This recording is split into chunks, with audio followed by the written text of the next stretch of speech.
orders, not having it wrapped in cellophane or anything like that, and placing them here, and then the gardeners putting them into a pattern so they look like a planted garden, with sunflowers particularly strong for this time of year. The gates at the bottom are the Cambridge Gate, and this part is private, and this is where the coffin will be brought up towards the castle itself. And when it reaches the top, the Queen, the King and other members of the royal family will join the coffin of the Queen and accompany it from the top of the castle, from the round tower, where the royal standard's now flying, not at half-mast. The royal standard never flies at half-mast. It's being hoisted to the top of the flagpole to show that King Charles has just arrived. It was at half-mast when it was the Union flag before, but it stays there while the King is present. And so they will walk down through to what's called the lower ward, to St. George's Chapel itself, where the service will take place. And as they come up that long walk, you'll hear a minute gun firing, just as it was in London. The Royal Horse Artillery firing a gun every minute, and 5 seconds after the gun fires, 2 bells ring. One from the chapel itself, just below the chapel, and the other a famous bell called the Sebastopol bell, is captured in the Crimean War and only rings for moments like this. It last rang in 2002 for the death of the mother, and it rang again. Very well, and was looking closely at those beautiful images, is the equestrian event organiser Simon Brooks Ward, and it's not just the Great Park, but indeed the Queen herself that you knew very well and you worked closely with throughout the years on the Windsor Horse Show. You are going to the service today. You are that good a friend, and therefore we're very grateful that you've taken the time on what I'm sure is a very difficult day for you. What are your thoughts?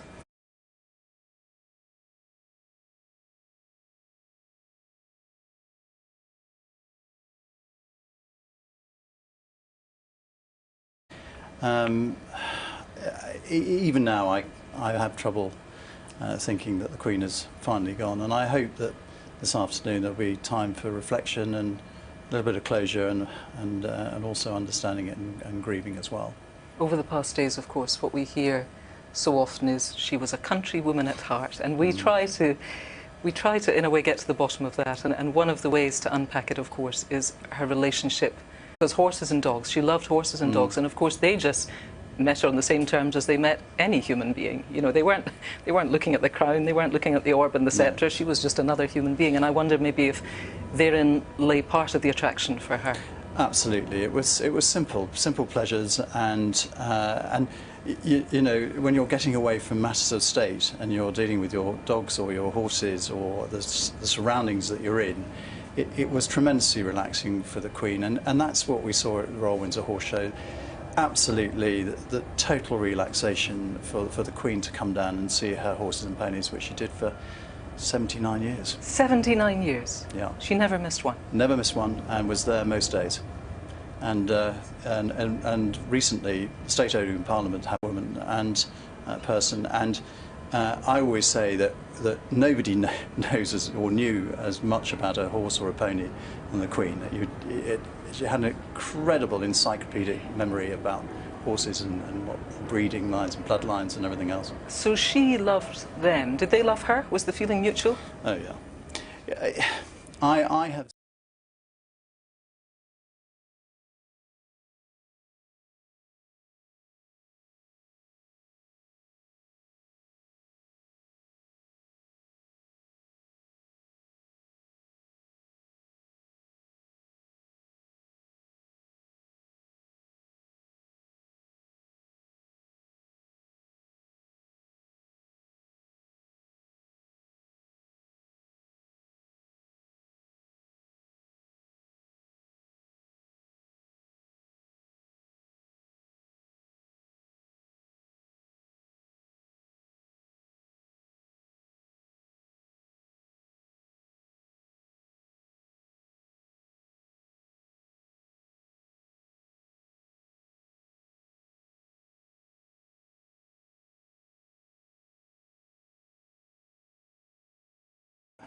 industry of racing, industry of horses and ponies. I mean, the Queen didn't just have a horse and see it race. The Queen knew about its journey, you know, from foal to the winning post.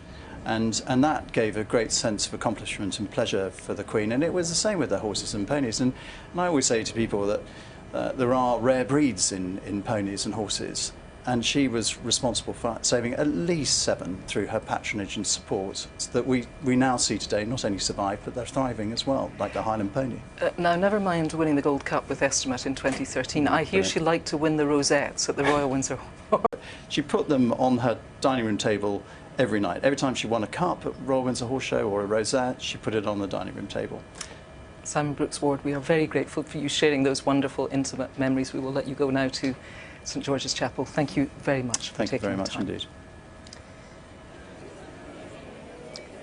I am with not just any old Windsor family, 6th generation Windsor family.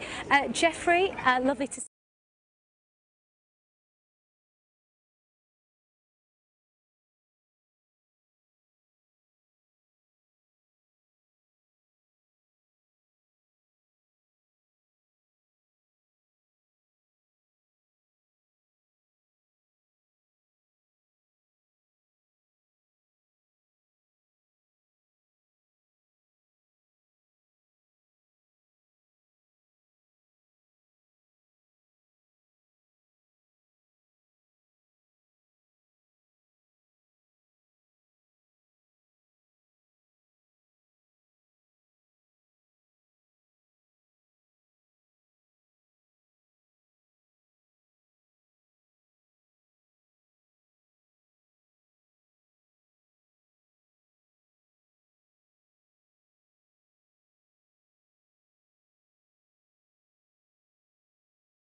And every sovereign since then has been our patron. Now, I'm not chairman because I'm a gardener. In fact, I know nothing about gardening or horticulture at all, but the society got in trouble about 10 years ago with no members, and I was approached because my grandfather had been involved, and I was asked if I would help them out. And I'm a businessman, so together with the small team, we've managed to, reignite the society. And you took a bouquet to the Queen? I did. In fact, the summer show.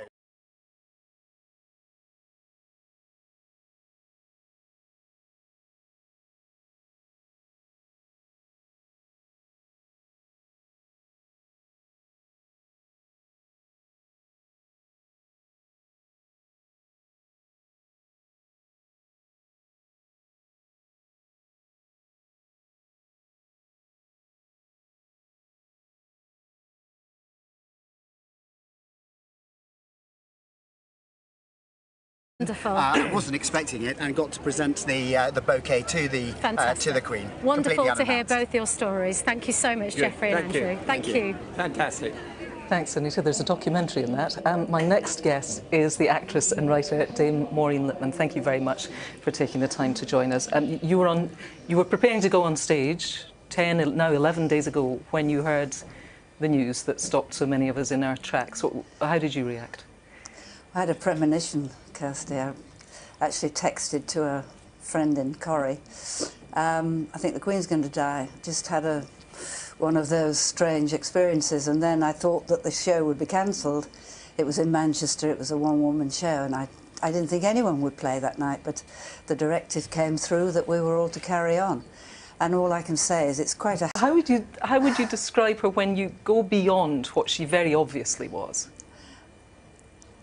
She's in her own skin. She's absolutely herself. She's was a modest and a shy person, playing the part of somebody absolutely in charge of everything, as she was today. Yes. Because wasn't it beautifully? Absolutely beautiful. Beautifully directed.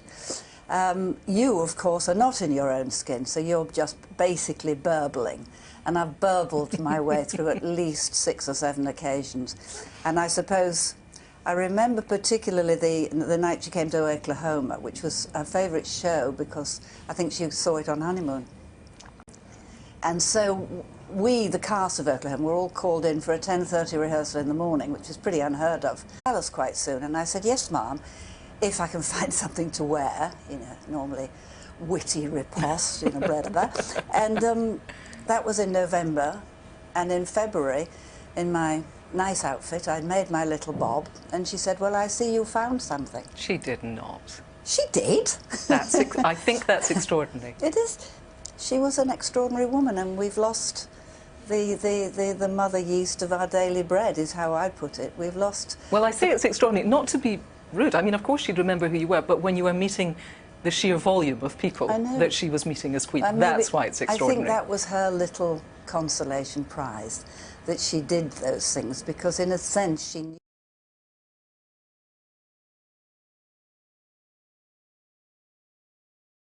in every way, and so photogenic. She couldn't take a bad photograph, could she? She had the best, I only met her once, but the best skin I have ever seen. She was lit from within, I think. She was, and she made that job into, you know, when you think of her courage, her sheer courage.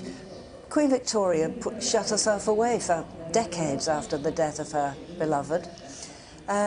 She was out there again after a week, and the mundanity of the job, the boxes every day, you know, not like in The Crown, sort of, you know. Things that contribute to the fabric of society feel that they were special. Of course they are special, because those are the things that matter. But I think in one way it was that sort of dogged determination to go to the places that are not glamorous. Absolutely. That really was the least something snobbish of people, and the most courageous, because when you stand in an open-top car and you do walkabouts, which she really introduced, there's a lot of strange people out there. I'm sometimes frightened when people suddenly approach you the way they do.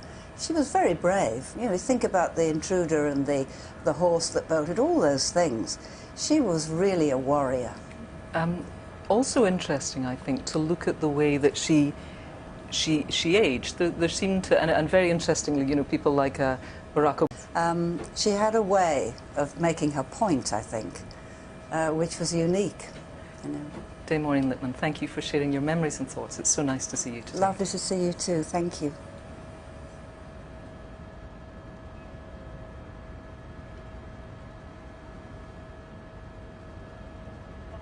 The state hearse still on its way, still with people on each side of the road, not going along the motorway but coming through the ordinary main roads. It'll go through the town centres before it gets to Windsor. And at Windsor, in the chapel, much of the congregation already sitting waiting for this family funeral. People who were close to the Queen, worked for the Queen, many again with the Victorian Order medal. And there'll be music played, but the service doesn't actually begin for another hour and a half, and that hour and a half will be taken up with the procession up the Long Walk. A procession very like the one we saw in London, with the pipes and the drums and the bands and all that sort of glorious jewel-like surrounding of the coffin as they come up the Long Walk and into this west door under the huge window, one of the large of the 60s. The Queen herself used to go up into the organ loft there to listen to him play, and it's said that he actually taught Her Majesty the piano. Sir William Harris is called.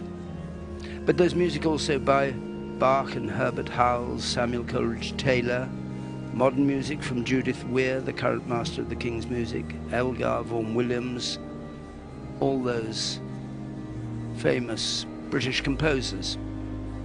But for the moment, it seems they sit in silence and just talk to each other. The banners of the Knights of the Garter. Now, interestingly, the 1000th Knight of the Garter, would you believe, was the Prince of Wales, who was Prince William then. He was appointed in 2008, the 1000th Knight of the Garter. It goes back centuries, and it's in the gift, or was in the gift of the sovereign, only given to people who've distinguished themselves in public life. Not all men. There are women, ladies of the Garter, they're called as well, and their banners hang here during their time when they're alive, when they come every year to this service here for the Garter, and then on their death the banner's taken down, but the seat that they have below in the choir, those brass plaques you can see, are there to commemorate their time as members of the order. There are 700 or 800 of them left here. Some have been taken down because history disapproved of them, others have just fallen down, but otherwise this extraordinary panoply of the Knights of the Garter, whose chapel this is. And the man responsible for all this is the most senior herald, Garter King of Arms, who made the principal proclamation of the King in St. James's Palace earlier this week, and here today will perform one of his final duties, which is to read out the Queen's styles and titles at the very end of the service. Garter King of Arms, and with the heralds, who nowadays play a mainly symbolic role at state occasions, but in the past were figures of controversy who had to decide who was entitled to call themselves what and who owned what land, and got caught up in all kinds of shenanigans. But now, as so many of the people that we see in the most brilliant colours here enlivening these occasions is actually there simply as a formal role which they play.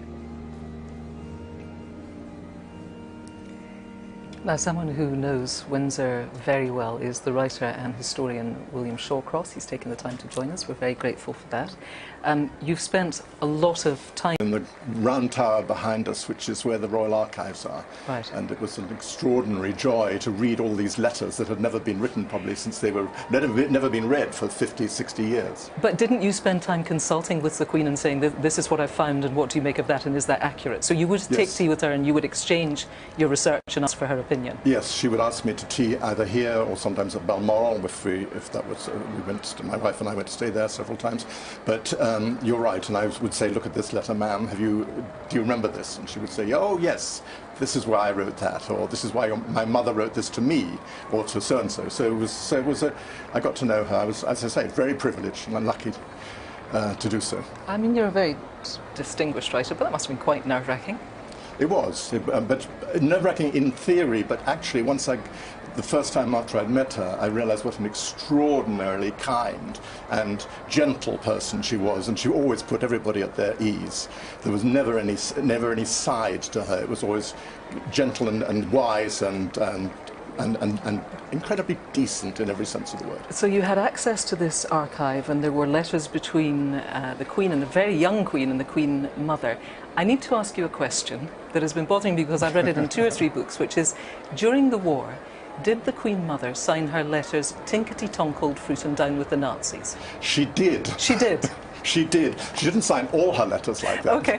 If she was writing to the Queen, to Princess Elizabeth, she would say, with much love from your loving mamma. Right. But to friends and cousins, not all of them, and certainly not to a formal letter, she would say, tinkety-tonk and down with the Nazis. Right. And she had this wonderful habit of raising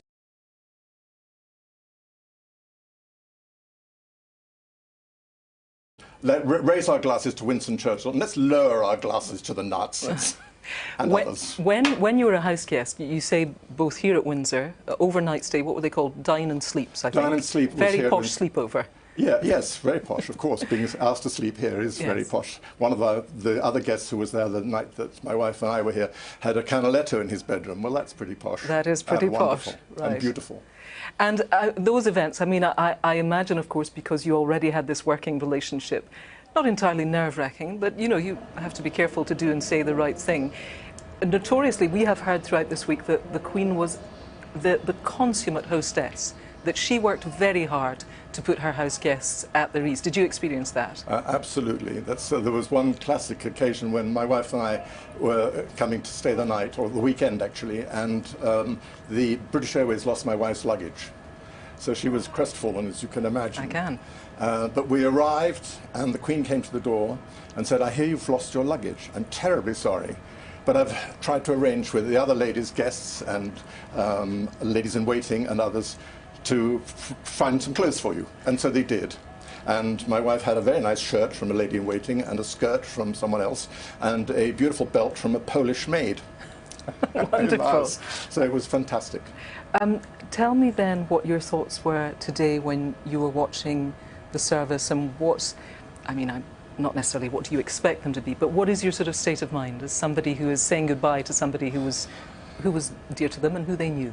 I think the whole thing has been quite astonishingly beautiful and emotional, not just for me, but I think the emotion of the whole country has been extraordinary to see over the last week. It's because people loved her. She'd been here for 70 years, and she loved us. And what you've seen, I think, is a mixture of grief and gratitude on the part of the people in this last 7 days, and it's just fantastic, and it's very, very well deserved. The other thing, I think, we go home. It's a beautiful thought. William Shawcross, we thank you very much for sharing your memories and sharing all your thoughts, and it was very interesting to talk to you. Thank you very much indeed. Thank you. Now, to be chosen as the Sovereign's Piper is a great honour. Anita, I think, is joined now by somebody who has held that role. Anita. Yes, I'm with Piper to the Sovereign in 1997. What does that mean, Jim? What was the job? The role of the job, you play the bagpipes every morning and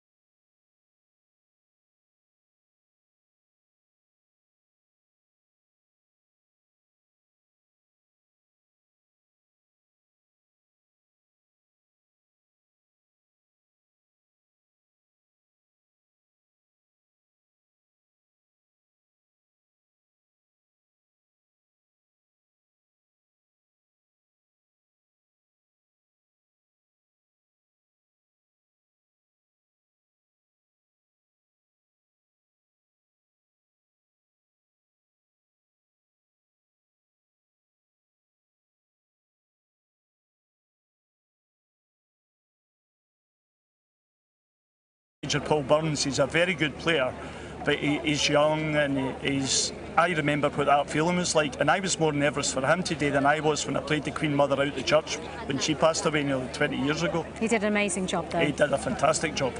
So if I were to ask you one enduring memory of the Queen, what would it be? My wife was hurt in an accident at work in London, and she was quite badly hurt. And I had to take time off, compassionate time off, and then when I went back to work, the Queen asked how my wife was and how she was coping. And I said, there's no long-term injuries, but she's covered in bruises. So the Queen said, wait there. She went back upstairs in the lift, came back down and gave me a little bottle of Anika to put on my wife's bruises. So Trish was very happy with that. Such compassion. Yeah, that's the word, compassion. She's a very compassionate lady. Well, it's been a real pleasure to hear your memories. And what does it mean to be here today, Jim? Oh, it's very special. I mean, when I saw on the news and the TV that the Queen had died, that's all it said, the Queen dies. I could feel the tears welling up in my eyes. But this is lovely doing this, seeing all this, the pageantry. It just brings my job back into the forefront of my head again. Jim, thank you very much. You are very welcome. Beautiful memories. Well, and I think for all of us who've had the honour to serve our Queen, now King, and country, that bond is special. I think, of course, at the same time, that we all, at the time of a funeral, we're on the brink of eternity. We're on that moment that will come to all of us, and which in the military one I suppose confronts by virtue of one's service, one's own mortality and that of others. And I think we always knew that the Queen, as part of her service, had a great consciousness of the eternal verities, the things that do face us all, at the same time as being a deeply human individual. And that was the other side of being fortunate enough to be a guardsman, that one had the opportunity quite often to see the deep humanity, the person, as well as the image that we all knew and served. And how did that display itself? When did you see it at its greatest? In so many ways and on so many occasions. I can remember here in Windsor, 1 year after the grand military horse race meeting at Sandown, the Queen followed her mother, Queen Elizabeth, the Queen Mother, in giving a party afterwards. And 1 year, several